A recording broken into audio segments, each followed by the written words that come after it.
Fala galera, então hoje a gente vai fazer uma aula, continuação daquela aula que a gente falou sobre dilatação. O que é dilatar? Dilatar um corpo, por exemplo. Dilatar é aumentar dimensões, sejam elas comprimento, área ou volume de um corpo. E o que é contrair? Contrair é o inverso disso, é diminuição dessas dimensões. Isso ocorre por quê? Porque quando a gente tem um corpo e esse corpo qualquer, quando eu falo corpo, eu estou falando um pedaço de matéria, e esse corpo recebe calor, o que vai acontecer com as suas partículas? As partículas vão aumentar o seu movimento vibratório. Quando essas partículas aumentam o seu movimento vibratório, sua energia cinética, elas se distanciam umas das outras. Se distanciam umas das outras, isso significa o quê? Quanto maior a energia cinética, maior vai ser a temperatura de um corpo. E elas se distanciam, ocorrendo o quê? O que a gente chama de dilatação. Nesse caso aqui, eu mostrei para vocês uma barra, pode ser uma barra de alumínio. Por que uma barra de alumínio? Os metais, eles têm um coeficiente de dilatação próprio maior, ou seja, eles se dilatam com mais facilidade. Então, esse aumento aqui a gente chama de variação de comprimento, o quanto ela dilatou. Ela pode dilatar ou pode contrair, dependendo a variação de temperatura que ela sofra. Se ela sofrer aumento de temperatura, vai aumentar um pouco o comprimento. Se ela sofrer variação da temperatura negativa, ou seja, diminuir a sua temperatura, quanto menor a temperatura, menor vai ser a energia cinética, mais coesas vão estar as partículas, mais juntas, digamos assim. Então vai ocorrer a contração. A dilatação, então, ela pode ser, falando em termos da física, ela pode ser linear, quando é o aumento do comprimento de um corpo. Ela pode ser superficial, quando há o aumento da área de um corpo, como a gente pode ver aqui. Eu tenho uma placa metálica, por exemplo, e ela pode ser volumétrica, que é aumento do volume de um corpo. Observem que na linear aumenta apenas uma dimensão, a dimensão comprimento. Na superficial aumenta comprimento e largura. E na volumétrica aumenta comprimento, largura e altura. Então, na sequência aqui, a dilatação linear, como eu falei para vocês, é variação de comprimento. Eu falei para vocês na outra aula que a dilatação ela depende do material, obviamente.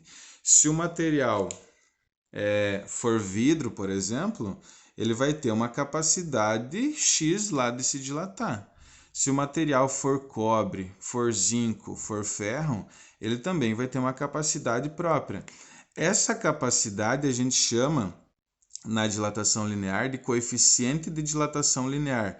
Isso é um valor tabelado. Por exemplo, do alumínio é 22 vezes 10 na menos 6, certo? A gente está falando de coeficiente de dilatação linear, enquanto do aço é 11 vezes 10 na menos 6.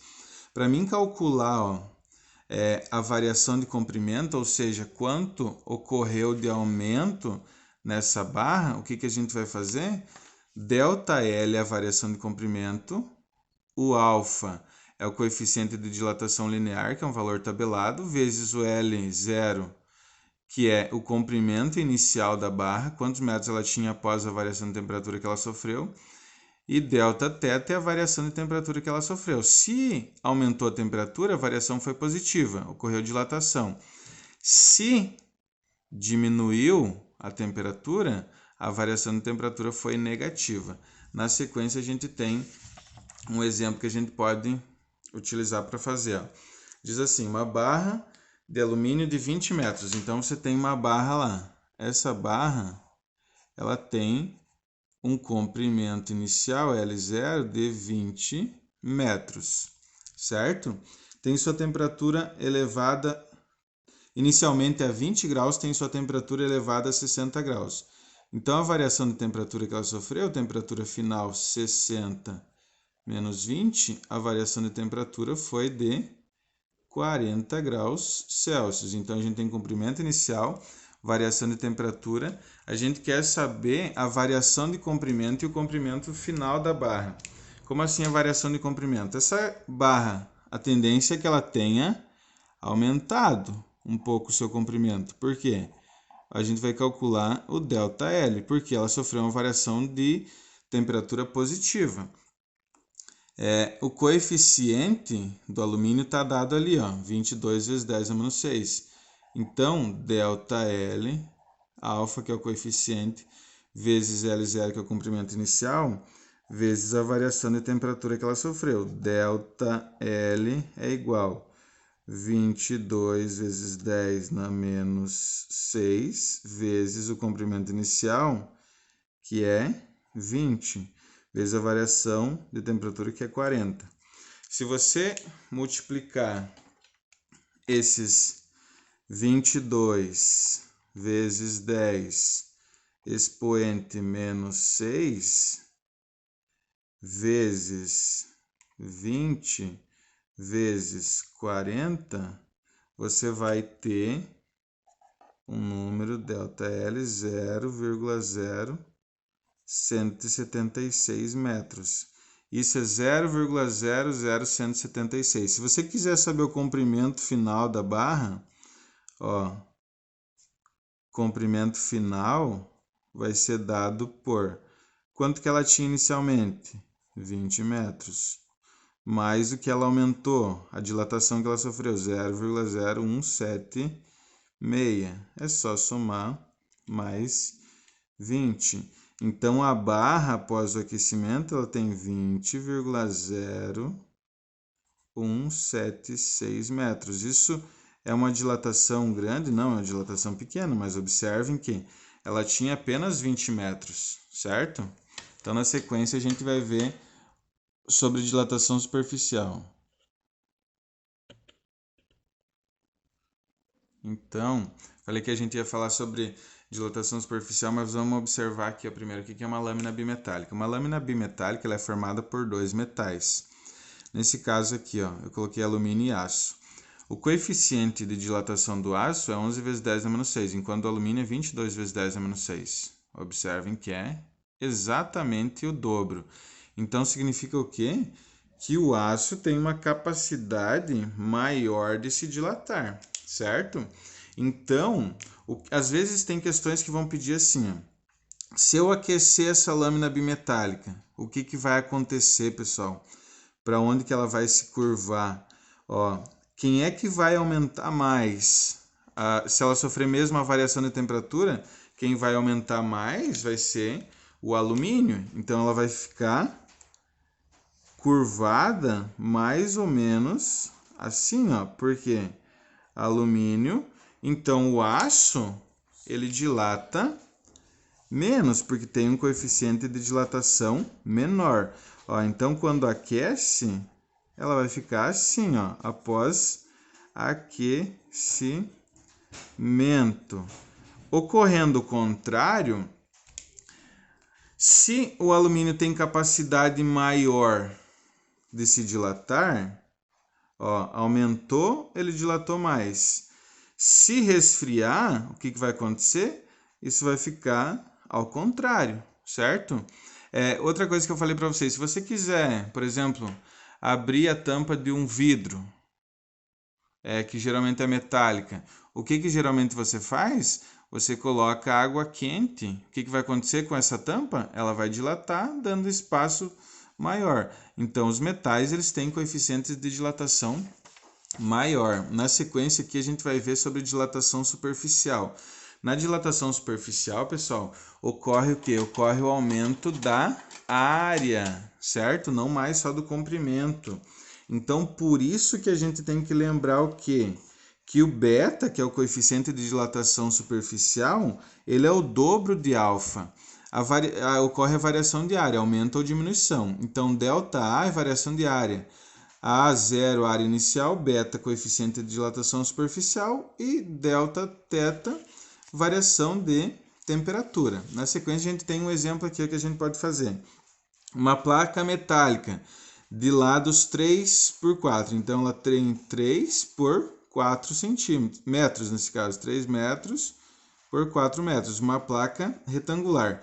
Tem sua temperatura alterada de 15 para 55. Então, a variação de temperatura final 55 menos 15, vai dar uma variação de temperatura de 40 graus Celsius. Sendo o coeficiente de dilatação superficial, observem que aqui já está dado o coeficiente de dilatação superficial, que é 5 vezes 10 na menos 6. Se desse o coeficiente de dilatação linear, o que a gente teria que imaginar? Teria que imaginar que é o dobro. Então, a gente quer determinar o aumento da área da placa. Eu sei que se ela recebeu calor, ela variou a temperatura, ela dilatou, ela aumentou. Então, variação de área é igual a área inicial vezes o coeficiente vezes a variação de temperatura sofrida. Variação de área vai ser dada por área inicial. Área inicial, como é que a gente calcula a área do retângulo? A área do retângulo vai ser base vezes altura. Então, a área do retângulo, 3 vezes 4. A área do retângulo é 12 metros quadrados. Essa é a minha área inicial. 12 vezes o beta, que é o coeficiente. 5 vezes 10 dá menos 6. Vezes quem? Vezes a variação de temperatura sofrida, 40. Pessoal, eu faço direto na calculadora, mas vocês podem fazer e deixar na potência 10 na menos 6, escrito em notação científica. 12 vezes 5 vezes 40 é igual a 2.400. Então, 2.400 vezes quem? Variação de área. 2.400 vezes 10 na menos 6. Isso daqui, ó, se você quiser eliminar, você vai passar 1, 2, 3, 4, 5, 6.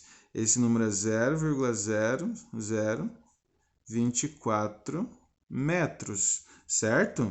Então, foi isso que aumentou, 0,0024 metros quadrados.